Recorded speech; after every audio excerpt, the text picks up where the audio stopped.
بسم اللہ الرحمن الرحیم۔ 14 سالہ جناب قاسم نے شام کے مشہور جنگجو ارزق کو میدان کربلا میں کیسے قتل کیا؟ ارزق اکیلے کتنے ہزار سپاہیوں سے لڑنے کی طاقت رکھتا تھا؟ امام حسین علیہ السلام جناب قاسم کو جنگ میں جانے کی اجازت کیوں نہیں دے رہے تھے؟ جناب قاسم نے میدان کربلا میں جنگ لڑنے کے لیے امام حسین علیہ السلام کو کس کا وصیت نامہ دکھایا؟ اس وصیت نامے میں ایسا کیا لکھا تھا کہ امام حسین علیہ السلام کی آنکھوں سے آنسو جاری ہو گئے اور آپ نے اپنے بھتیجے جناب قاسم کو میدان جنگ میں جانے کی اجازت دے دی؟ پیارے دوستو، ویڈیو میں آگے بڑھنے سے پہلے ہمارے چینل جرنی آف لائٹ کو سبسکرائب کر لیجئے۔ 10 محرم الحرام کو کربلا میں حق و باطل کی جنگ جاری تھی۔ جناب قاسم رنجیدہ اور دکھی دل کے ساتھ امام حسین علیہ السلام کی خدمت میں حاضر ہوئے اور عرض کی کہ اے چچا جان، مجھے بھی میدان جنگ میں جانے کی اجازت دیں، میں بھی آپ پر اپنی جان نثار کرنا چاہتا ہوں۔ امام حسین علیہ السلام نے فرمایا کہ تم میرے بھائی کی نشانی ہو، میں تمہارے نازک جسم کو تلواروں اور نیزوں سے چھلنی ہوتے ہوئے نہیں دیکھ سکتا۔ جناب قاسم نے چچا کے دامن کو پکڑا اور دارو قطار رونے لگ پڑے۔ یہ دیکھ کر امام حسین علیہ السلام کے صبر کے بند بھی ٹوٹ گئے اور آپ بھی رونے لگ پڑے۔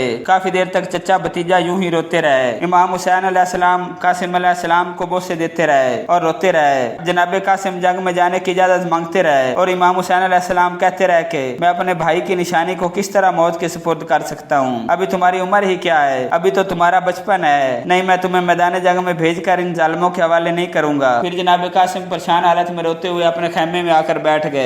اسی غمگینی اور پریشانی میں انہیں یاد آیا کہ ان کے بابا امام حسن علیہ السلام نے ان کے بازو پر ایک تعویذ باندھا تھا اور وصیت کی تھی کہ جب تم پر غموں اور دکھوں کے پہاڑ ٹوٹ پڑیں تو اس وقت اس تعویذ کو کھول کر پڑھنا اور اس پر عمل درآمد کرنا۔ جناب قاسم نے تعویذ کو کھولا اور پڑھنا شروع کر دیا۔ اس تحریر میں امام حسن علیہ السلام نے یہ وصیت کی تھی کہ اے میرے بیٹے قاسم، میں تمہیں وصیت کرتا ہوں کہ جب تمہارے چچا دشمنوں میں گھر جائیں تو اپنا سر ان کے قدموں پر قربان کر دینا۔ اگر وہ تمہیں میدان جنگ میں جانے کی اجازت نہ دیں تو انہیں میرا یہ وصیت نامہ دکھانا۔ اے میرے بیٹے قاسم، امام حسین علیہ السلام پر جان قربان کرنا بہت بڑی سعادت ہے۔ جناب قاسم نے اپنے بابا کی وصیت پڑھی تو ان کے چہرے پر یہ سوچ کر مسکراہٹ آ گئی کہ اب تو چچا حسین مجھے بھی جنگ میں جانے کی اجازت دے دیں گے اور میں بھی حق و باطل کی جنگ لڑتے ہوئے شہید ہو جاؤں گا۔ جناب قاسم یہ وصیت نامہ لے کر امام حسین علیہ السلام کی خدمت میں حاضر ہوئے اور وصیت نامہ انہیں پڑھنے کے لیے دے دیا۔ جب امام حسین علیہ السلام نے امام حسن علیہ السلام کا وصیت نامہ پڑھا تو وہ زارو قطار رونے لگ پڑے کہ بالآخر میرے بھائی کی نشانی بھی مجھ سے جدا ہو جائے گی۔ کیسے 14 سالہ قاسم ان ظالموں کا میدان میں مقابلہ کرے گا؟ امام حسین علیہ السلام جناب قاسم کو لے کر جناب زینب کے خیمے میں گئے اور پوچھا کہ اے میری بہن، میرے بھائی حسن کی امانتوں والا صندوق لے آؤ۔ بی بی وہ صندوق لے آئیں تو امام حسین علیہ السلام نے اپنے بھائی امام حسن کا امامہ اور قبہ نکال کر جناب قاسم کو پہنائے۔ اسی اثنا میں یزیدی لشکر نے امام حسین علیہ السلام کو للکارا اور کہا کہ اے حسین، اگر تمہارے پاس کوئی جوان جنگ لڑنے والا ہے تو فوراً اسے جنگ لڑنے کے لیے بھیجو۔ یہ سن کر جناب قاسم کے صبر کا پیمانہ لبریز ہو گیا۔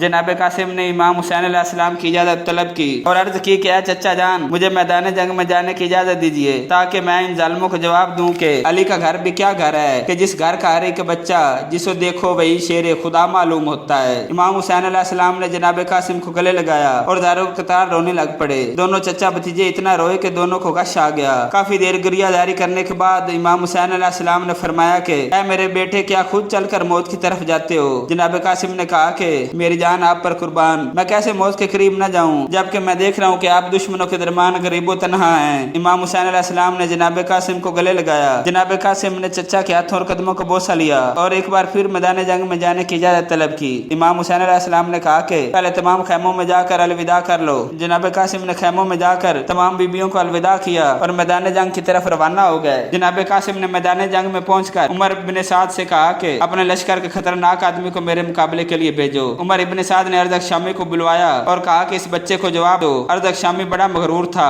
اس نے ابھی تک جنگ کا اسلحہ نہیں اٹھایا تھا کیونکہ اس قسم کی جنگ کو وہ معمولی سمجھتا تھا۔ عمر ابن سعد نے ارزق سے کہا کہ تم ہر سال کوفہ کے امیر سے انعام لیتے ہو اور اپنی شجاعت اور بہادری کے قصے سناتے ہو، اس کربلا کے میدان میں تم نے اب تک ذرا بر بھی شجاعت نہیں دکھائی۔ اس بچے کو جواب دو، یہ کہتا ہے کہ لشکر کے خطرناک آدمی کو میرے مقابلے کے لیے بھیجو، اسے بچہ نہ سمجھنا، یہ علی کا پوتا ہے۔ یہ سن کر ارزق غصے میں آ گیا اور کہا کہ اے عمر ابن سعد، مجھے شام والے ہزاروں آدمیوں کے برابر سمجھے ہیں، میں اکیلا کئی ہزار آدمیوں کا مقابلہ کر سکتا ہوں، میں نے ہزاروں لوگوں کو کئی جنگوں میں موت کے گھاٹ اتارا ہے اور تم ہو کہ مجھے ایک 14 سالہ بچے کے مقابلے کے لیے بھیج رہے ہو۔ اس بچے کا مقابلہ کرنا تو میری توہین ہے، ابھی میں اپنے بیٹے کو اس کے مقابلے کے لیے بھیجوں گا۔ ارزق کے 4 بیٹے تھے جو اسی کی طرح بہت بہادر تھے۔ اس نے اپنے ایک بیٹے کو بلایا اور غضبناک ہو کر کہا کہ جاؤ اس بچے کا سر کاٹ کر میرے